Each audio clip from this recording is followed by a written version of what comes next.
దేవుడా మీకే వందనాలయ్యా. దేవా, నీకు వాక్యాన్ని మేము ధ్యానిస్తున్నామయ్యా. మీరే నీ వాక్కుతో మా అందరితో మాట్లాడమని యేసు నామములో ప్రార్థించి వేడుకొంచున్నాను ప్రభువా. ఆమేన్, ఆమేన్. అందరికీ నా హృదయపూర్వక వందనాలు చెల్లించుకొంచున్నా. ఈ విధంగా దేవుడు మంచి సమయములో సమస్తం ఇచ్చిన దాన్ని బట్టి దేవునికి నా హృదయపూర్వక వందనాలు చెల్లించుకొంచు ఉన్నాను.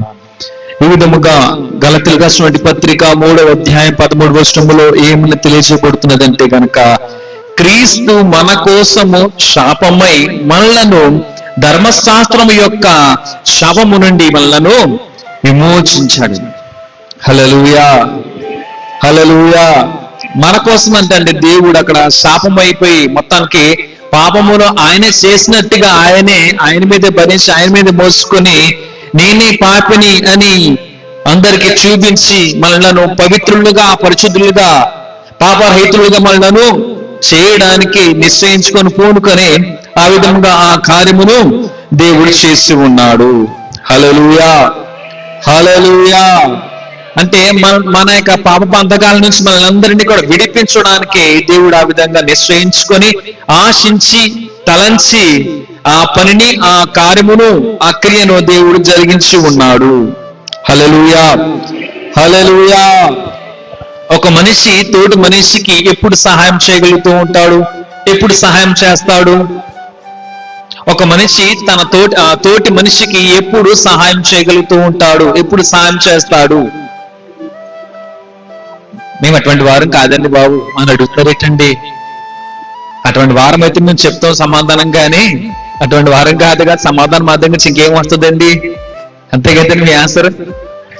మరి అంటే మరి రావాలి కదా, అటువంటి వారు కాదన్నప్పుడు సమాధానం టక్మని రావాలా కదా. హల్లెలూయా, హల్లెలూయా. అయితే గమనించినట్లయితే ఎప్పుడు సహాయం చేస్తూ ఉంటారు అంటే గనక తోటి వారికి, తోటి మనిషి కంటే తనకు కావలసిన దానికంటే కూడా అధికము గలది ఎక్కువగా ఉన్న ఎడల ఏదండి ఇదొక కారణం అవుతుంది.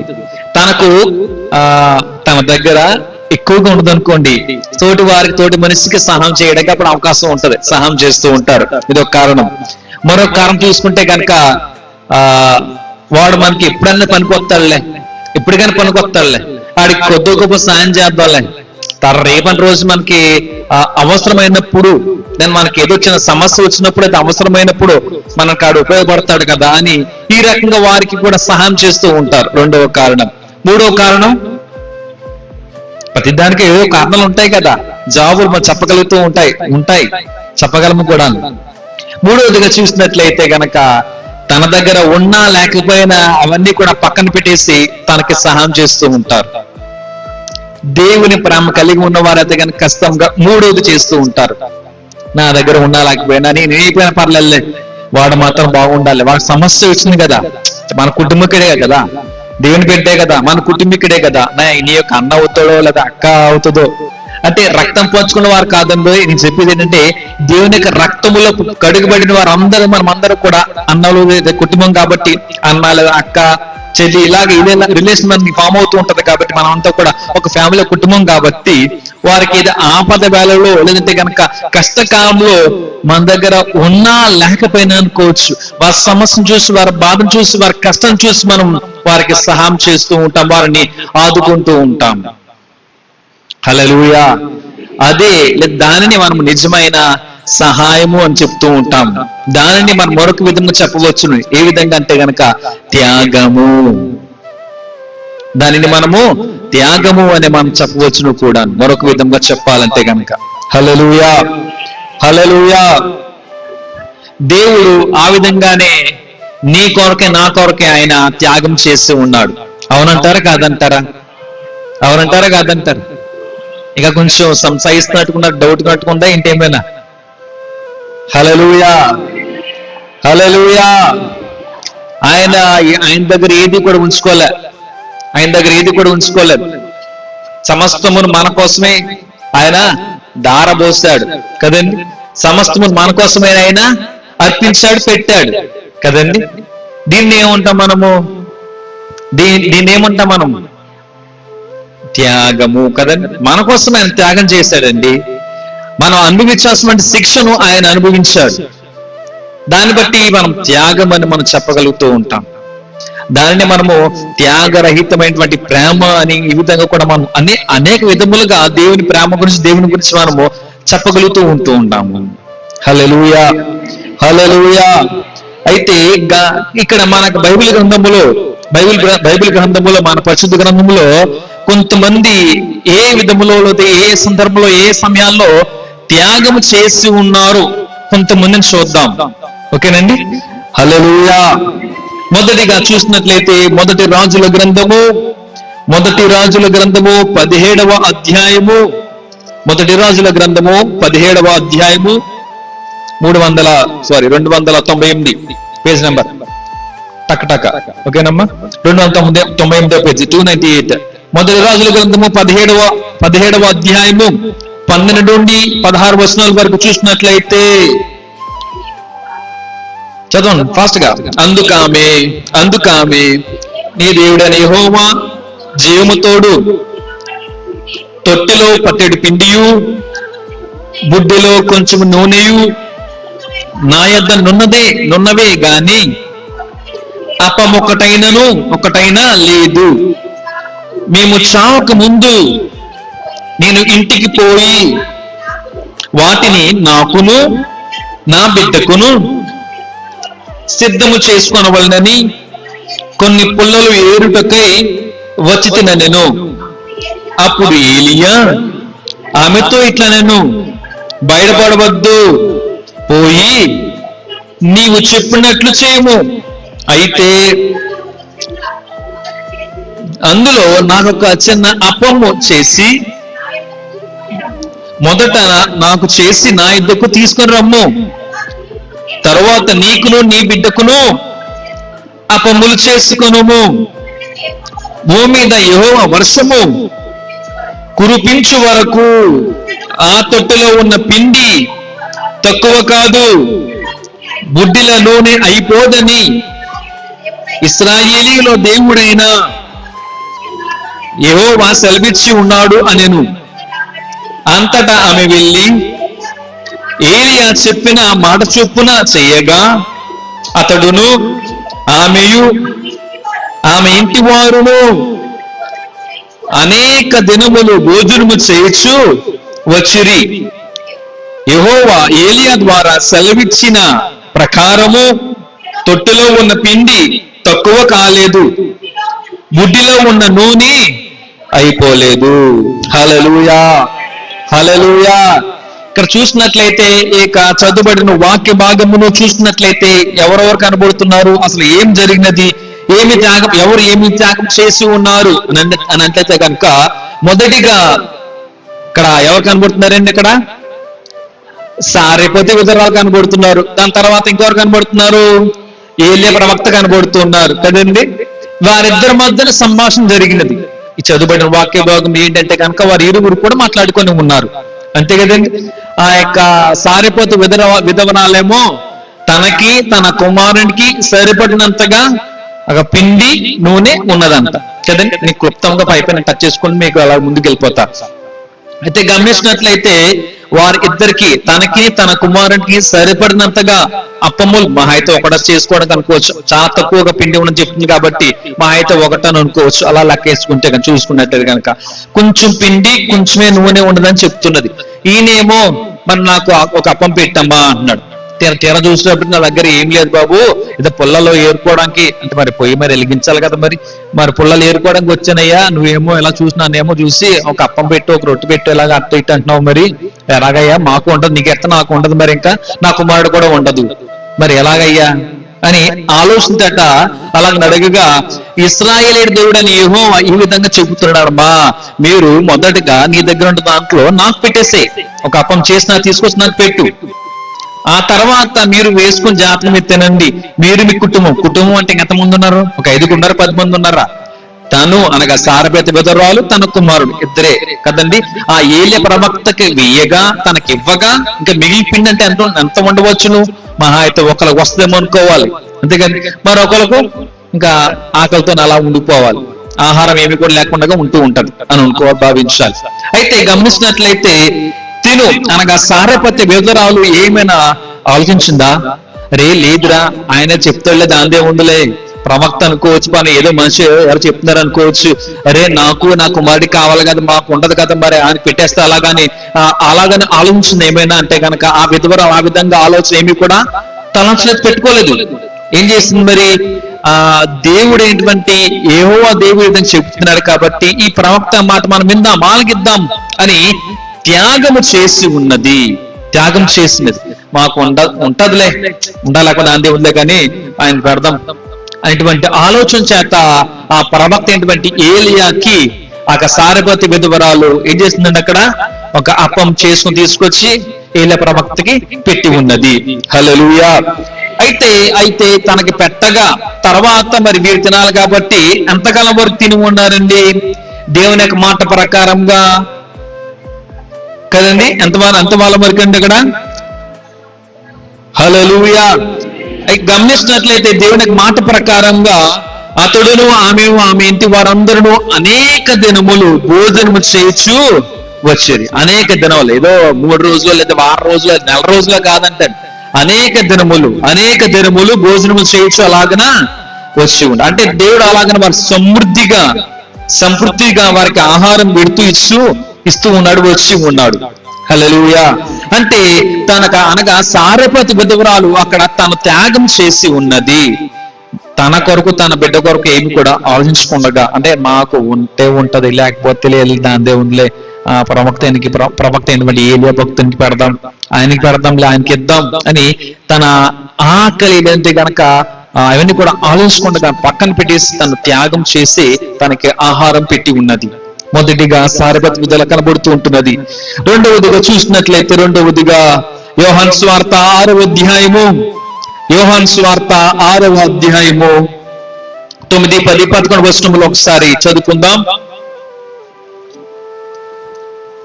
యోహాను సువార్త 6వ అధ్యాయము 9, 10, 11 వచనములమా. ఇక్కడ ఉన్న ఒక చిన్నవాని యొద్ద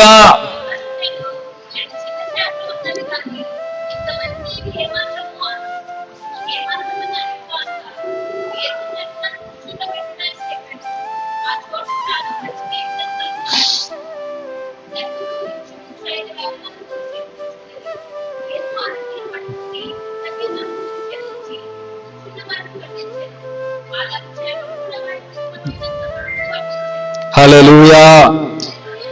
చదువుమండి వాక్య భాగం చూస్తున్నట్లయితే గనక యేసుక్రీస్తు ప్రభువారు తన యొక్క ప్రసంగము ముగించబడిన తర్వాత ఇక్కడ మరి ప్రజలందరికీ తన వద్దకు అనగా దేవుని వద్దకు వచ్చిన ప్రజలందరికీ ఆకలిగా ఉన్నది కాబట్టి, మరి ఆకలి వేస్తుంది కదా, ఎంతసేపు కూర్చుంటే ఎంతసేపు అలా ఉండగలదు చెప్పండి కదండి.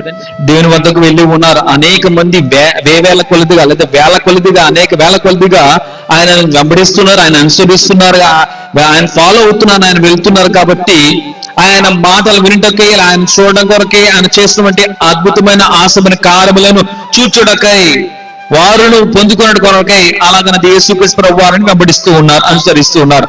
అయితే ఆయన బోధ ముగించబడిన తర్వాత, ఆయన మాటలు ముగించబడిన తర్వాత ప్రజలందరికీ మరి ఆకలిగా ఉన్నది కాబట్టి దేవుడు ఏం చేశాడండి, అక్కడ మరి అందరికి మరి ఆకలి తీర్చాలంటే కష్టం, మరి ఎలాగా అని దేవుడు తన శిష్యులను పిలిచి ఎవరి దగ్గర కొంచెం ఆహారం ఉంటే గనక అడిగి పట్టుకొని తీసుకురండి అని చెప్పి అన్నారు. ఆ శిష్యులు ఏమో, అయ్యా ఇంతమంది దగ్గరికి ఎలా సరిపోతుందయ్యా, ఎవరు తెచ్చుకోండి చెప్పండి, ఎవరు కూడా తెచ్చుకోరయ్యా, ఎవరి దగ్గర తెచ్చుకున్న వాళ్ళ తెద్దామన్నా తీసుకున్నా అవి అందరికి పెట్టాలని సరిపోదయ్యా, మరి ఎలాగయ్యా బాబు నువ్వు తెమ్మంటున్నావు, ఓకే తెస్తాం, ఒకవేళ 5 లేదా 10 మందో లేదా 100 మందో ఉంటారు అనుకోవచ్చు. ఆహారం తీసుకుంటారు బిందులు లేదంటే బ్యాగులు లేదంటే కనుక ఏమన్నా 10 కేజీలు తీసుకుంటారు ఏంటయ్యా అని ఆ భావన అనుకోవాలి మనం. మహా తెచ్చుకుంటే కనుక 2 రొట్టెలు, లేదంటే ఆ టైంలో మరి చేపలు తెచ్చుకున్నాడు కాబట్టి ఆ చిన్నవాడు చేప తెచ్చుకున్నాడు కాబట్టి సరిపోయింది. మరొకరు తీసుకుంటే కనుక చేప తెచ్చుకుంటారేమో మనకు తెలియదు కదా, వాళ్ళ 2 రొట్టెలు బదులు 3 రొట్టెలు తెచ్చుకోవచ్చేమో చెప్పలేము. ఒక్కొక్కరు ఒక ఇష్ట ప్రకారం వారు ఆహారం తింటూ ఉంటారు కాబట్టి తెచ్చుకుంటూ ఉంటారు అనుకోవాలి. ఆ చిన్నవాడేమో 2 చేపలు రొట్టెలు తెచ్చుకుని ఉన్నాడు. ఎవరైనా తెచ్చుకోవడం మనకు తెలియదు. ఒకరు 2 రొట్టెలు తెచ్చుకోవచ్చు, ఒకరు 3 రొట్టెలు తెచ్చుకోవచ్చు.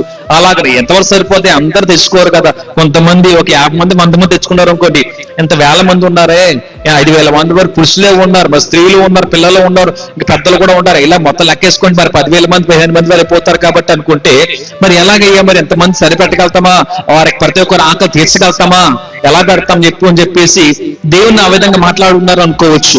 అయితే సరే, దేవుడు అంతా అలాగ అడుగుతున్నాడు చెప్తున్నారు కదా అని అడగ్గా ఎవరికి వాళ్ళు తీసుకొని ఉండవచ్చును మనుషులు కదండి. చిన్న పిల్లవాడికి ఆకలేస్తుందా, మిగతా ఎవరికి ఆకలేదా కదా?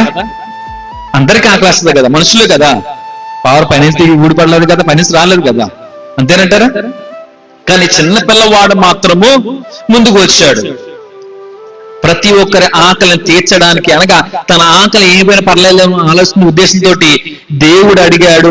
శిష్యులు వచ్చి అడుగుతున్నారని దేవుడు అడిగారు కాబట్టి సరే అని తాను తెచ్చుకున్నదంతా ఏది కూడా దాచుకొనకుండగా, ఏదండి ఒక రొట్టె గొప్ప దాచుకొని పోయి మిగతా ఇద్దామని అనుకోవాలి భావించలేదు, అలాగా ఆలోచన పెట్టుకోలేదు. ఏమైనా అక్కడ ఆ చిన్నవాడు తను తెచ్చుకున్న సమస్తం ఆహారం అంతా కూడా దేవుడు అక్కడ అడిగాడు కాబట్టి దేవునికి అక్కడ ఇచ్చి ఉన్నాడు. రొట్టెలు ఆ చేపలు కూడా తీసుకొచ్చి దేవునికి ఇచ్చాడు అక్కడ. ఇది ఒక త్యాగము. ఆ చిన్న పిల్లవాడు త్యాగం చేయకుండా ఉండినే అడలా ప్రతి ఒక్కరి ఆకలి తీర్చగలడా దేవుడు? చెప్పాలంటే దేవుడు పెట్టగలడు. కానీ ఈ విధంగా ఎందుకు చేసి ఉండడంటే మనము కూడా త్యాగపూరితంగా మనం ఉండాలి, మనం కూడా త్యాగం చెయ్యాలి. మనకు అందరికీ తెలియాలంటే కనుక ఇలాంటి జరిగితేనే చేస్తేనే మనం అందరూ కూడా తెలుసుకోవడానికి అవకాశాలు ఉంటూ ఉంటాయి కదా. హల్లెలూయా హల్లెలూయా. ఆ చిన్న పిల్లవాడేమో ఏం చేసింది, అక్కడ 5 యవల రొట్టెలు 2 చిన్న చేపలు తీసుకొచ్చి ఆ శిష్యులకి ఇవ్వగా తీసుకెళ్లి దేవునికి ఇచ్చారు. ఆయనేమో దేవునికి కృతజ్ఞతలు చెల్లిస్తూ ప్రార్థన చేసి ఆ ఆహారం అలాగిన అందరికి పెట్టని చెప్పేసి పంపించాడు. శిష్యులను అందరికీ పంపించాడు. అందరికి పంచిపెట్టగా అందరికి సంతృప్తిగా ఎన్ని రొట్టెలు కావాలో లేదా ఎన్ని చేపలు కావాలో అందరికి సంతృప్తిగా బాగా ఆహారము పెట్టండి అయ్యా, అందరు తింటారు అనే ఆలోచన చేత అలాగని అందరికి పెట్టగా ఇంకనూ ఎన్ని గంపలు మిగిలిపోయినవి ఉన్నాయండి? 12 గంపలు ఇంకా మిగిలిపోయినవి. అసలు ఆహారం దేవునికి ఇచ్చిందంతా ఎంత మిగిలిపోయిందని చూసుకుంటే గనక ఇది ఒక ఆశ్చర్యకారం కదండి మనకి ఇది. హల్లెలూయా. ఆ చిన్న పిల్లవాడు తాను త్యాగము చేయకుండానే ఎడలా ప్రతి ఒక్కరి ఆకలి తీరునా? ప్రశ్న తీరును కాదు కదా. ఏ ఒక్కరు కూడా ముందుకు రాలేకపోయి ఉన్నారు ఇవ్వడానికి. పోనీ త్యాగం చేయడానికి పక్కన పెట్టేసేనులే, పోనీ కొద్ది గొప్ప ఆహారం ఇవ్వడానికి కూడా దేవునికి ఇవ్వడానికి కూడా ఏ ఒక్కరికి ముందుకు రాలేకపోయి ఉన్నాడు. అయితే చిన్న పిల్లవాడు కలిగినటువంటి మనస్సు ఎంతో మంచిదిగా మనకి ఇక్కడ చెప్పుకొనవచ్చును. హల్లెలూయా హల్లెలూయా. మూడవదిగా చూసినట్లయితే గనక అపోస్తుల కార్యములు 7వ అధ్యాయము 59-60 వచనములు ఒక్కసారి చదవండమ్మా. ప్రభువును గూర్చి మొర్రపెట్టుచు, యేసు ప్రభువా నా ఆత్మను చేర్చుకొనుమని స్టెఫను పలుకుచుండగా వారు అతనిని రాళ్లతో కొట్టిరి. అతడు మోకాళ్ళుని, ప్రభువా వారి మీద ఈ పాపము మోపకమని గొప్ప శబ్దముతో పలికెను. ఈ మాట పలికి నిద్రించెను. సౌలు అతని చావునకు సమ్మతించెను. మూడవదిగా చూసినట్లయితే గనక ఇక్కడ ఎవరు కనబడుతున్నారండి? ఇక్కడ స్టెఫన్ కనబడుతూ ఉన్నాడు. మరి స్టెఫన్ మరి ఏం చేశాడు అంటారు? తిన కూడా ఏమైనా త్యాగం చేశాడా? తన ఆస్తిని దేవునికి ఇచ్చేసాడా? లేదంటే కనుక ఏమైనా బిడ్డలు కోల్పోయి ఉన్నాడు అంటారా? లేకపోతే ఏంటి అంటే యోగోలే తన సమస్తాన్ని కోల్పోయినట్టుగా స్టీఫెన్ కూడా ఏమైనా కోల్పోయాడా? ఏం త్యాగం చేశాడా ఏంటి చెప్పాలి? నాకు సరిగ్గా వినపాలి, అర్థమవులేదు.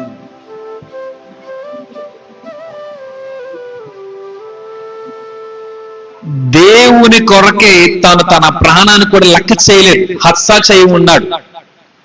అంతే కదండి. రాళ్ళతో కూడా చంపుతుండగా అనుకుని పారిపోయాడా? పోనీ దెబ్బలు తింటూ ఉన్నా సరే అనుకోవచ్చు, ఈ పాపం వారి మీద వేయకనే ప్రవ్వా అంటే అర్థమవుతుందా? వారిని ఏం చేయకన్నయ్యా, వారికి పాత్రులు కాదు, ఓకేనా? ఈ దీంట్లో అసలు వారికి ఏమి కూడా తెలియదయ్యా అన్న విధముగా దాన్ని అర్థం చేసుకొని వచ్చు. ఆ విధంగా మనం హల్లెలూయా హల్లెలూయా అంటే పూర్తిగా సమస్తమును తన మీదే వేసుకొని నేనే బాధ్యుడని అన్నట్టుగా చెప్తున్నట్టుగా కనబడుతూనే ఉంటున్నది. వారి మీద ఈ పాపము వేయకండి అయ్యా, వారికి మాత్రము కాదు. చూసుకుంటే అక్కడ అతడు మోకాలు నీ ప్రభువా వారి మీద ఈ పాపము మోపకుమని. మరి ఒకరిని చంపితే కనుక పాపం అంటారా కాదంటారా? మరి పాపం అంటారా కాదా? సో ఆ విధంగా వారి మీద వేయకండి ఈ పాపము, వారి మీద మోపకండి, వారి మీద వేయకండి. గొప్ప శబ్దముతో పలికెను. హల్లెలూయా అంటే దేవుని కొరకే తన ప్రాణాన్ని సైతం కూడా లెక్క చేయకుండా పట్టించుకోనకుండా త్యాగము చేసి ఉన్నాడు. హల్లెలూయా హల్లెలూయా. అలాగనే చూసినట్లయితే వారు తన ప్రాణాన్ని తీస్తుండగా కూడా వారి మీద ప్రేమను చూపించగలిగి ఉన్నాడు స్టెఫన్. ఏం చూపించాడండి? వారు స్టెఫన్ యొక్క ప్రాణాన్ని తీస్తూ ఉండగా స్టెఫన్ ఏమో తన ప్రాణాన్ని తీసే వారి మీద కూడా దేవుని ప్రేమను చూపించగలిగి ఉన్నాడు. చూపించి అంటే ఏ విధంగా చూపాడండి? నా ప్రాణాన్ని తీస్తున్నారు కాబట్టి, నన్ను చంపుతున్నారు కాబట్టి ప్రభువా వారి తప్పిదము వారి పాపం ఏం లేదయ్యా, వారిని ఏమనకండి, వారి మీద ఆ పాపను ఉంచకండి, మోపకండి అయ్యా, నా మీద ఉంచండి పోని అన్నట్టుగా దానికి అర్థం వద్దనమాట. హల్లెలూయా హల్లెలూయా. స్టెఫన్ కూడా దేవుని కొరకే తన ప్రాణమును అలాగిన పెట్టగలిగి ఉన్నాడు, త్యాగం చేయగలిగి ఉంటున్నాడు అన్న కనబడుతూనే ఉంటున్నది.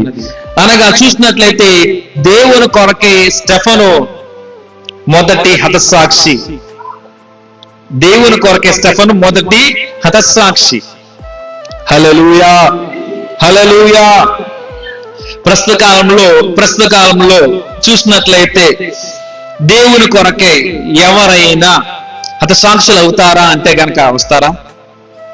అంటే నేను అడిగి మిమ్మల్ని కాదు, మనల్ని కాదు అడిగితే వాళ్ళు చెప్తారు అంటే సమాధానం అవ్వట్లేదంటే మరి దీన్ని మమ్మల్ని అడుగుతున్నారేమో అనుకోవచ్చేదేమో అని చెప్తున్నా. సాధారణ బయట వస్తారంటారా? నా ప్రాణం కాబట్టి, నాదే కాబట్టి దీని మీద ఎంతో ఆలోచన ఆశ కలిగి ఉంటారు కదండి, అంతేనంటారా కాదంటారు? హల్లెలూయా. ఏ ఒక్కరైనా సరే అనుకోవచ్చు దేవుని కొరకు తన ప్రాణాన్ని ఏంటంటే తన ప్రాణాన్ని పెట్టేవారుగా లేదంటే కనుక త్యాగం చేసేవారుగా ఉన్నారా సమాజంలో? నేను చెప్పే మాట అంటే సమాజంలో ఉంటే ఒకవేళ ఎన్నిటికి 5గురు ఉంటారేమో, ఎక్కడ మనకు తెలియదు, ఎవరో కూడా చెప్పలేము. లేదా 1000 మందిలో 5 ఉంటారేమో, మరి చెప్పలేం కదా. ఎవడి ప్రాణం మీద ఎవరి దేహం మీద మరి తీపి ఉండదు చెప్పండి. ప్రతి ఒక్కరు ఆశపడుతూనే ఉంటారు ఏమని? నిండు 100 ఏళ్ళు సంతోషంగా ఆనందంగా జీవితోనే బ్రతకాలి, జీవించాలని. అవునంటే కదంటారా? ప్రతి ఒక్కరికి ఈ ఆశ ఆలోచనలు ఉంటాయి. దీనికి ఎటువంటి భేదం కూడా లేదు కదండి. క్రైస్తవులకి అనుకోవచ్చు, దేని బిడ్డలు అనుకోవచ్చు, వారికి ఉండదని అనుకోకండి. ప్రతి ఒక్కరికి ఆశ ఈ విధంగానే, కోరికలు ఈ విధంగానే ఉంటూ ఉంటాయి కదండి. మనకైతే కనుక మనకంటే క్రైస్తవులు దేవుని బిడ్డలు అనుకోండి, ఏదైనా కొంచెం ఏదో బలహీనంగా లేదంటే వాసిపోయిందో లేదంటే నొప్పి చేస్తుంది అనుకోండి, దేవుని వైపు చూడడం, దేవుని మీద ఆధారపడడం, దేవుని అడగం, ప్రార్థన చేయం, పరిగెడతాం scanning hospital, super speciality hospital, multi speciality hospital పరిగెడతాం కదండి. హల్లెలూయా హల్లెలూయా. సరే ఏదేమైనా అక్కడ చూసినట్లయితే స్టెఫను దేవుని కొరకే తన ప్రాణాన్ని సైతం అక్కడ అలా లెక్క చేయకుండా, చూడకుండా, పట్టించుకోనకుండా త్యాగము చేయగలిగి ఉంటున్నాడు. హల్లెలూయా హల్లెలూయా. ఇక్కడ అపోస్తలుడైన పౌలు ఇక్కడ తన గురించి చెప్పేటువంటి మాటలు కూడా ఒకసారి చూద్దాం. మొదటి కొరింథీ రాసినటువంటి పత్రికలో 13వ అధ్యాయం 3వ వచనంలో ఏమని తెలియజేస్తూ ఉంటున్నాడంటే, త్యాగము గురించి ఆ అపోస్తలుడైన పౌలు భక్తుడు ఏ విధంగా తెలియజేస్తున్నాడో ఆయన మాటలు కూడా ఒకసారి చూద్దాం. 13వ అధ్యాయం 3వ వచనం. మొదటి కొరింథీయులకు రాసినటువంటి పత్రిక 13వ అధ్యాయం 3వ వచనం. మొదటి కొరింథీ రాసిన పత్రికమ్మా, బీదల పోషణ కొరకున్న ఆస్తి అంతయు ఇచ్చినను నా శరీరమును అప్పగించినను ప్రేమ లేని వాడనైతే నాకు ప్రయోజనం ఏమీ లేదు. హల్లెలూయా. ఆయనకు మాటలు ఏ విధంగా ఉన్నాయంటే కనుక, పేదల పోషణ కొరకు నా ఆస్తి అంతయు ఇచ్చినాను. అంటే తన ఆశ, తన ఆలోచన ఏంటంటే గనక పేదల కొరకు నా ఆస్తి సమస్తము వారికి ఇచ్చినా సరే, వారి పోషణ కొరకు ఇచ్చినా సరే అనుకోవచ్చు. అటువంటి ప్రేమ లేని ఎడల అదంతా కూడా ఏ మాత్రము నాకు అది ప్రయోజనము కానే కాదు. అది సైలెంట్గా ఉండండి. హల్లెలూయా, హల్లెలూయా. కాచబడుటకు నా శరీరము అప్పగించినను. దేవుని కొరకే అపోస్తలుడైన పౌలు భక్తుడు తను చెప్తున్న మాట ఏంటంటే కనుక కాచబడుటకు నా శరీరము అప్పగించినను. అంటే తన యొక్క ఆశ, తన యొక్క మాటలు, తన ఆలోచన ఏమేమి ఉన్నది, ఎలాగైతే ఉన్నది అంటే నా మట్టుకైతే బ్రతుకుట క్రీస్తే, చావైతే లాభమే. తన చేసినటువంటి పరిచయ కాలం చూసినట్లయితే చనిపోయినా పర్వాలేదు, అక్కడికి వెళ్ళిపోతా, కానీ నేను తన పనిని అనగా ఆయన పనిని చేస్తాను చేయాలి అనేటువంటి ఆశ, అటువంటి త్యాగము ఆ అపోస్తలుడు పౌలు భక్తుడు కూడా ఆ విధంగా కలిగి ఆ విధంగా దేవుళ్ళో సాగుతూ తన పనిని అనగా పరిచర్యను చేయగలిగి ఉన్నాడు, చేస్తూ ఉన్నాడు. అందును బట్టి అటువంటి గొప్ప త్యాగం కలిగి ఉన్నాడు కాబట్టి తన ద్వారాగా అనేక పత్రికలు మనకన్నీ కూడా పొందుపరిచి ఉన్నాయి, మనకిచ్చి ఉన్నారు. హల్లెలూయా, హల్లెలూయా. చివరిగా ఒక విషయం ఒకరి గురించి ఇక చూసి నాకు మాటలు నేను ఇంకా ముగిస్తాను. చివరిగా ఎంతమంది ఉన్నా సరే అనుకోవచ్చు, చివరిగా ఒకరైతే ఉన్నారు, ఆయన కంపల్సరీగా ఆయన గురించి మనం తెలుసుకోవాలి, ఆయన గురించి మనం ధ్యానించాలి. ఆయనే మన దేవుడైన, ఇంటిచ్చాను కదా, మన దేవుడైన యేసుక్రీస్తు ప్రభువారు కదండి. ఆయన గనక భూమి మీదకి నీ కొరకు నా కొరకే రాకుండగా, నీ కొరకు నా కొరకే తన ప్రాణాన్ని అర్పించకుండగా, నీ కొరకు నా కొరకే తన రక్తాన్ని అక్కడ అర్పించకుండగా, చిందించకుండా, కార్చకుండగా ఉండినట్లయితే నీవైనా నేనైనా రక్షించబడుదుమా? రక్షణ పొందగలుగుమా? విమోచించబడుదుమా? ఏమవుదుము అంటారు? మన పరిస్థితి ఇలా ఉందని అంటారు. ఏమవుదుము? ఈ పాటికి ఈ సమయానికి మనకి మన వయసు నుంచి ఒక 50, 40, 60 అనుకోవచ్చు. ఉదాహరణకి ఎక్కడుందమో, ఎలాగుందమో, అంతేనంటారా? ఎలాగుందమో. కానీ దేవుడు తన రెక్కల చోట మనందరినీ కూడా భద్రపరిచే ఆ విధంగా కాచి కాపాడి మనందరినీ కూడా రక్షిస్తూనే ఉంటూ ఉన్నాడు. తన రక్తములు మనందరినీ కూడా రక్షించి, మనందరినీ కూడా విమోచించి, మన ప్రతి పాప బంధకాల నుంచి కూడా విడుదల అనుగ్రహించి ఈ విధముగా తన యొక్క సత్యమైన జీవ మార్గములో నడిపిస్తూ ఉంటూ ఉన్నాడు. హల్లెలూయా. అసలు నీవు ఏం చేసావని ఆయన నీ కొరకు ఆయన త్యాగం చేసి ఉన్నాడే, నీవు ఏం చేస్తున్నావు ఆయన కొరకు? మరి ఆయన నీ కొరకు తన సమస్తాన్ని అర్పించి ఉన్నాడే, పెట్టి ఉన్నాడే, త్యాగం చేస్తూ ఉన్నాడే. నువ్వు తిరిగి ఆయనకి ఏమని ఇచ్చావా? ఏమైనా ఇవ్వడానికి సిద్ధపడుతున్నావా? ఏమైనా ఇవ్వడానికి అనుకోవచ్చు, ఆలోచన కలిగి ఉంటున్నావా? ఆయన నాకు ఎంత చేశాడండి, ఆలోచన కలిగినట్లయితే కనుక ఆయన నాకు ఎన్నో గొప్ప కార్యాలు చేశాడు, ఎంతో గొప్ప మేలులు చేశాడు, ఎన్నెన్నో ఆశ్చర్య అద్భుతమైన కార్యాలు చేశాడు, ఎంతో గొప్ప నాకు రక్షణ ఇచ్చి ఉన్నాడండి. కానీ నేను ఆయన కొరకు ఇది చేశానండి, ఇది ఇచ్చానండి, ఇది చేయగలిగానండి అని ఎవరైనా చెప్పగలిగే వారముగా ఉన్నామా? అంటే దానికి అర్థం ఏమిటి? మనం ఎక్కువ ఆయన కోసం లేదా ఆయన కొరకు ఏమీ కూడా చేయలేకున్నాము, చేయలేక ఉన్నాం, చేయలేకపోతున్నాం కూడా, చేయలేదు కూడా. హల్లెలూయా, హల్లెలూయా. ఆయన మనల్ని ఎంతగానో నమ్మి మనల్ని రక్షించగా మనమేమో ఏమి నాకు సంబంధం లేదు, నాకు ఇవ్వలేదన్న భావనతో ఆ విధంగానే ఉండిపోతూ ఉన్నాం. మరి కృతజ్ఞతగా దేవునికి మనం ఇవ్వాలి కదా. ఏమి ఇవ్వాలి మనము? ఏంటండి ఏమి ఇవ్వాలి? డౌట్ అది మనకి కదా. బ్లాంక్ ఫేస్ పెట్టే దానికి అర్థం ఏంటంటే కనుక డౌట్. దానికి జవాబు ఏంటో నాకు తెలియదండి, డౌట్, క్వశ్చన్ మార్క్ ఇంకా మనకి అది ఉండిపోయినట్టుగా నా భావన అది. హల్లెలూయా. దేవుడు మన నుండి ఆశించేది, కోరుకునేది దేవునికి మనం ఇస్తే దేవునికి అదే కృతజ్ఞతగా మనకి ఇస్తున్నట్టుగా దానికి అర్థం, భావన. దేవుడు కోరుకునేది, దేవుడు మన నుండి ఆశించేది ఏమిటో తెలుసుకోవాలి. అది ప్రవ్వా నీ చిత్తం ఏమిటో నాకు తెలియచేయండి అయ్యా. సో నీ చిత్త ప్రకారం నేను జీవించాలని ఆశపడుతున్నాను, జీవిస్తాను అయ్యా అని దేవుడు మనం అడగాలి. నీ చిత్తం అంటే నీ దేవుడు నీ పట్ల ఏ విధంగా ఆలోచన కలిగి ఉన్నాడో, తన ప్రణాళిక నీ యందు ఏ విధంగా ఎలాగైతే ఉన్నదో మనకు తెలియపోవచ్చు. ఎవరికి తెలియదు కదా. తెలిస్తే కనుక మంచిది అనుకోవచ్చు, కానీ ఎవరికి తెలియదు కాబట్టి ఏం చేయాలి? మనం దేవుణ్ణి అడగాలి.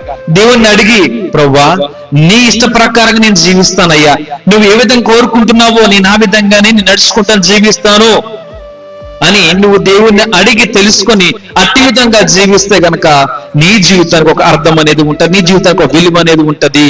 అది ఎంతో దేవుడు మెచ్చే జీవితంగా ఉంటది. హల్లెలూయా. అప్పుడు ఆ దేవుడు నీ కొరకే చేసినటువంటి ఆ త్యాగమునకు కూడా ఒక అర్థము వచ్చినట్టుగా అది ఇచ్చినట్టుగా అవుతూ ఉంటది. హల్లెలూయా, హల్లెలూయా. మరి ఏ విధంగా ఆలోచన కలిగి ఉంటున్నావో, ఏ విధంగా దేవుడిలో సాగుతున్నావో అన్ని కూడా ఒకసారి ఆలోచించుకొని పరిశీలించుకొని ముందుకు సాగాలని నేను తెలియజేస్తూ ఉంటున్నాను. కాబట్టి గొప్ప గొప్ప త్యాగములు దేవుడు చేస్తున్నాడు. అనేక మంది కూడా దేవుని కొరకే కూడా చేసి ఉన్నారు. వారు కలిగిందంతా దేవుని కొరకు సమస్తం కూడా పెట్టగలిగి ఉన్నారు. మనమైతే ఏం పెట్టగలుగుతున్నాం? సమయాన్ని పెడుతున్నామా, ధ్యానాన్ని పెడుతున్నామా, మన శక్తిని పెడుతున్నామా, లేదా ఆరోగ్యాన్ని పెడుతున్నామా? ఏం పెడుతున్నాం దేవుని కొరకై? ఒకసారి అందరూ కూడా స్వపరీక్ష చేసుకొని దేవుని అలా ముందుకు సాగాలి, దేవుని ఎదగాలని నేను ప్రభు నమ్మలు కోరుతూ ఉన్నాను. నా కొద్ది మాటలు మనం దీవించి ఆశ్రయించి ఫలించును గాక. ఆమేన్.